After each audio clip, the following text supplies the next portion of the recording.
तो हेलो नमस्कार आदाब सत श्री अकाल, welcome to my YouTube channel Avinash sir classes. तो आज के वीडियो में हम लोग बात करने वाले हैं principle and practice of management का लास्ट चैप्टर का इंपॉर्टेंट 2 मार्क्स क्वेश्चन के बारे में, जो है डायरेक्टिंग, कंट्रोलिंग और कोऑर्डिनेशन से। सभी चैप्टर को मर्ज करके एक चैप्टर में तब्दील कर दिए। ये 2 चैप्टर है अलग अलग, डायरेक्टिंग और कंट्रोलिंग, लेकिन उसको हम एक ही साथ मर्ज करके ये वीडियो बना रहे हैं। और ये सब क्वेश्चन कितना मार्क्स के लिए इंपॉर्टेंट है? सारा क्वेश्चन 2 मार्क्स के लिए इंपॉर्टेंट है। तो 2 मार्क्स वाला वीडियो आज यहीं पे खत्म होगा। उसके बाद 5 मार्क्स का जो इंपॉर्टेंट क्वेश्चन है और 10 मार्क्स का जो इंपॉर्टेंट क्वेश्चन है उसके बारे में भी हम आप लोगों को बताएंगे। तो आज फिलहाल बात करते हैं डायरेक्टिंग और कंट्रोलिंग और कोऑर्डिनेशन से इंपॉर्टेंट कुछ 2 मार्क्स के बारे में। तो क्या है? फर्स्ट क्वेश्चन है व्हाट इज डायरेक्टिंग। तो डायरेक्टिंग क्या है? तो directing is the process of guiding, instructing, supervising and motivating the subordinate by the supervisor और लीडर। एक ऐसा प्रोसेस जिसमें सुपरवाइजर या लीडर के द्वारा अपना वर्कर को क्या किया जाता है? इंस्ट्रक्शन दिया जाता है, उसको गाइडेंस दिया जाता है, उसको मोटिवेशन दिया जाता है। उस प्रोसेस को हम लोग क्या बोलते हैं? डायरेक्टिंग बोलते हैं। तो डायरेक्टिंग कैसा प्रोसेस हो गया? Directing is a process of instructing, motivating, guiding and influencing the subordinate by the supervisor in order to achieve goal of the organization। तो इसको हम लोग क्या बोलते हैं? डायरेक्टिंग। फिर क्या है? लीडरशिप। तो लीडरशिप इंपॉर्टेंट एलिमेंट में से एक है डायरेक्टिंग का, जिसमें क्या होता है? हम लोग इन्फ्लुएंस करते हैं अपना सबऑर्डिनेट को ताकि हम अपना गोल को क्या कर सके? अचीव कर सके। तो क्या होगा? लीडरशिप इज इंपॉर्टेंट या leadership is one of the important element of directing. In this process subordinates are influenced by the superior और leader in order to achieve goal of the organization. तो इस process को हम लोग क्या बोलते हैं? लीडरशिप बोलते हैं। थर्ड है इसमें what are the elements of directing. तो there are 4 elements of directing.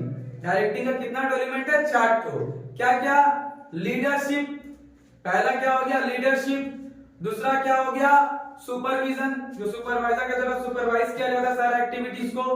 तीसरा हो गया मोटिवेशन और चौथा हो गया कम्युनिकेशन। तो क्या क्या 4 एलिमेंट है डायरेक्टिंग का?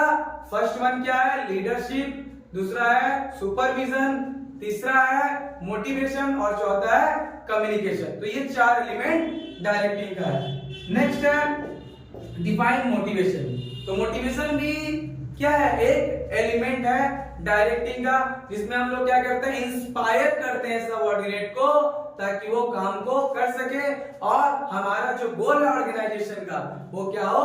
अचीव हो सके। तो क्या है? Motivation is a process of inspiring the subordinate by the superior in order to achieve goal of the organisation. और किस तरह से इंस्पायर कर सकते हैं उसको हम लोग? किस तरह से मोटिवेट होगा? उसको कुछ रिवॉर्ड देना पड़ेगा। काम के बदले क्या देना पड़ेगा? उसको कुछ रिवॉर्ड। रिवॉर्ड हम लोग 2 तरीके से दे सकते हैं, एक फाइनेंशियल इंसेंटिव और दूसरा non financial incentive. Financial incentive मतलब पैसे के टर्म पे, जैसे बोनस दे दिया गया, कमीशन दे दिया गया, ये सब रिवॉर्ड हो गया। और नॉन फाइनेंशियल में क्या हो गया? प्रमोशन देना या कुछ फैसिलिटी देना। तो ये सब क्या हो जाता है? Non financial incentive. क्योंकि बिना फायदा का कोई भी वर्कर आपका बात नहीं सुनेगा या आपसे इन्फ्लुएंस नहीं होगा। उसको इंस्पायर करने के लिए उसका फायदे के बाद उससे करना पड़ेगा। तो next, what is carrot and stick theory of motivation. ये मोटिवेशन का सबसे इंपॉर्टेंट थ्योरी में से एक है। Carrot and stick theory of motivation में क्या होता है? इसमें वर्कर को इंस्पायर किया जाता है। और कैरोट और स्टिक थ्योरी का मतलब क्या है? यहाँ पे कैरोट का मतलब क्या है? रिवॉर्ड देना फॉर द गुड बिहेवियर। अगर अच्छा बिहेवियर करता है एम्प्लॉई तो उसको क्या दिया जाए? कैरोट। कैरोट का मतलब क्या हो गया? अच्छा रिवॉर्ड प्रोवाइड करना। और स्टिक मतलब क्या हो गया? यहाँ पे अगर कोई पुअर बिहेवियर करता है, पुअर परफॉर्मेंस करता है तो उसको क्या करना? कंसीक्वेंस, उसका बुरा प्रभाव पड़ेगा, क्रिटिसाइज करना।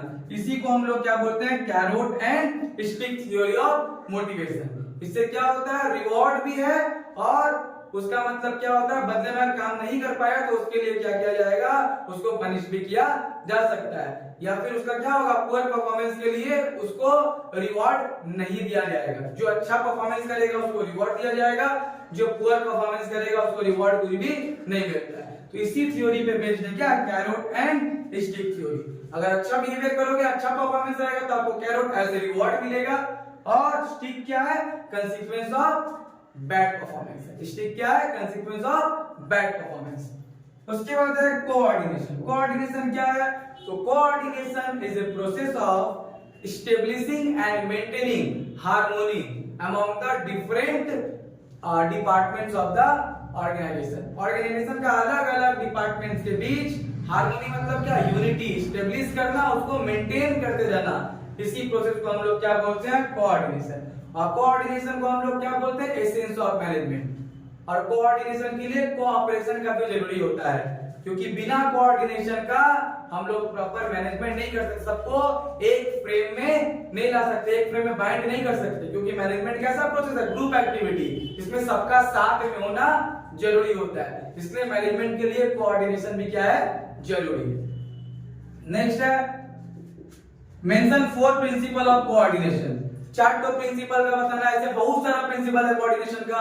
अगर चार्ट को आ जाएगा तो पहला हो गया प्रिंसिपल ऑफ ग्रुप एक्टिविटी या ग्रुप टास्क, दूसरा प्रिंसिपल ऑफ कंटिन्यूटी, कंटिन्यूटी मतलब होना चाहिए कोऑर्डिनेशन में, तीसरा हो गया principal of unity of command, चौथा हो गया principal of unity of direction. तो ये 4 पॉइंट आप लोग लिख सकते हैं, क्या, principle of group activity, principle of continuity, principle of unity of command और principle of unity of direction.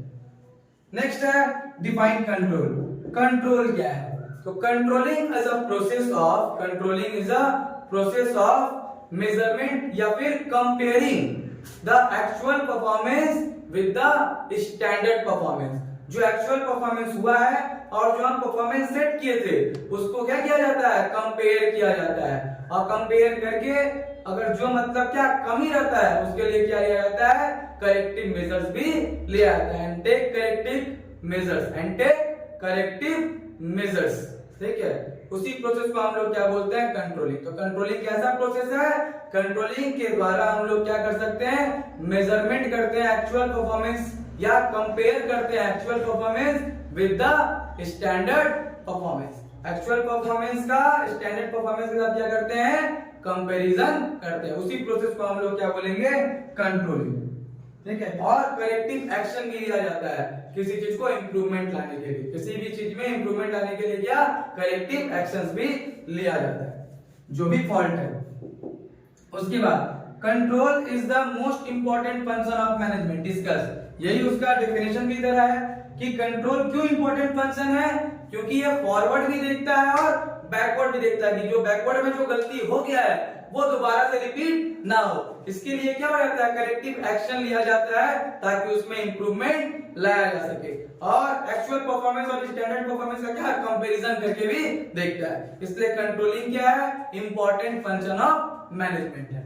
Last, explain the relationship between planning and controlling. तो प्लानिंग और कंट्रोलिंग दोनों एक दूसरे से एकदम इंटर रिलेटेड है। ठीक है, भले प्रोसेस इंडिपेंडेंट है लेकिन दोनों एक दूसरे से क्या रहता है, कनेक्टेड। क्योंकि कंट्रोलिंग में हम लोग क्या करते हैं, एक्चुअल परफॉर्मेंस का स्टैंडर्ड परफॉर्मेंस से क्या करते हैं, कंपैरिजन करते हैं, और वो स्टैंडर्ड परफॉर्मेंस कहां से सेट किया जाता है, वो प्लानिंग के थ्रू सेट होता है। तो जब तक स्टैंडर्ड परफॉर्मेंस सेट नहीं किया जाएगा हम लोग एक्चुअल के साथ क्या कर सकते, उसका कंपैरिजन नहीं कर सकते। जब तक स्टैंडर्ड परफॉर्मेंस सेट नहीं किया जाएगा हम लोग एक्चुअल परफॉर्मेंस के साथ उसका कंपैरिजन नहीं कर सकते।